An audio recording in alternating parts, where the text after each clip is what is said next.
Okay guys, let's have a go at 24 then. We've got y equals 5 lots of x squared minus 2x minus 5. We want to work out the derivative and evaluate it at x equals 2. Everything's on ground level, so we can just do the differentiation straight away. So let's get stuck in straight away then.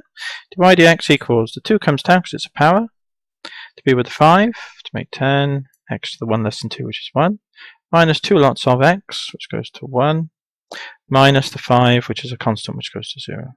Tidy it up then, there's the differentiation done. So we've got dy dx equals 10x minus 2. There we go.